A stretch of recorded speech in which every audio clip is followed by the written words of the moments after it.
Assalamu alaikum. My name is Yashar Payami. I'm from Iran, really. And I want to know exactly is that you must have read Salman Rushdie's Satanic Verses. And as a Muslim, nobody would have liked that book. So what do you think Imam Khomeini did was, what he did was correct, asking for the people for fatwa? That was my main point. What Imam Khomeini had told about the fatwa, against Salman Rushdie, was it correct or what? Whether the question that what Imam Khomeini said regarding the fatwa of Salman Rushdie, is it right or wrong? My basic question is that why did Imam Khomeini give the fatwa 1 year later? The first country to ban the book of Salman Rushdie's Satanic Verses was India. And I congratulated Rajiv Gandhi for doing that act. Why should Khomeini give the fatwa of killing Salman Rushdie after 1 year? Because he was getting out of the news. All politicians, if he wanted to give the fatwa, he should have given. The book was reviewed by so many parts of the world, so many countries banned it, and then he gives the fatwa, he should be killed. Whether right or wrong is afterwards, all these are political gains. All political gains. All these things are political gains. But what Rajiv Gandhi did, maybe he didn't know about it, and I've given a talk on this issue of Satanic Verses. Though this book is banned in India, I've read that book. You know, Salman Rushdie, who claims, just for namesake, he's a Muslim, he did not leave anyone.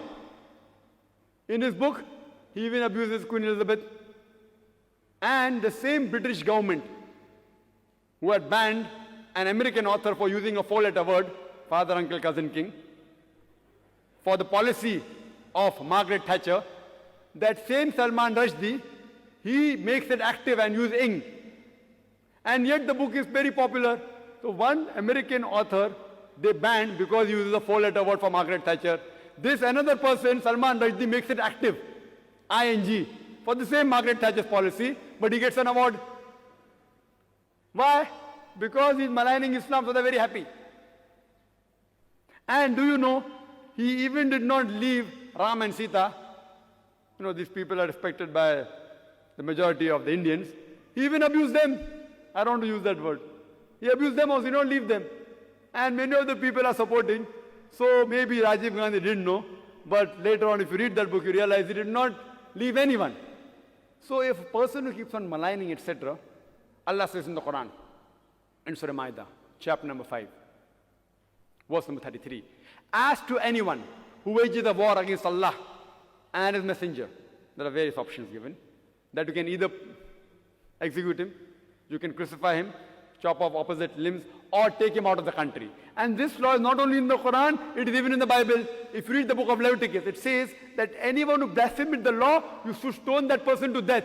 Even a passerby who is a stranger should stone that person to death who blasphemes the law.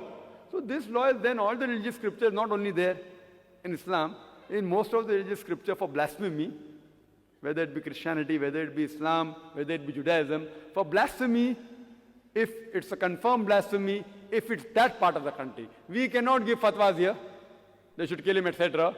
If it's an Islamic state of law, if anyone blasphemeth, there are certain laws and rules and regulations laid down. But what politicians do, whether it be a Muslim politician or whether it be a non-Muslim politician, I'm sorry, I don't again want to hurt any politicians per se. If not all, I say majority. You find somewhere or the other they compromise for their own vote bank. And that's the reason that it is said that religion and politics, that you pose apart, they use religion as a plank to see to it that they get fame, etc. And that's what people do, which we people should be aware that the fatwa given by Khomeini, it was just a political gimmick according to me. But banning the book, what Rajiv Gandhi did, was perfect. He banned it, he was the first. And now they're thinking of removing the ban. I don't know whether the ban has come out or not. There's another statement that they're trying to remove the ban. But if anyone blasphemed the Lord in Islam, in Christianity, that person according to Christianity should be stoned to death. In Islam, there are 4 options. You can even exile him. Christianity, no option. Christianity, only stoning to death. In Islam, there are 4 options you can choose. In Christianity, you have to stone that person to death. Hope that answers the question.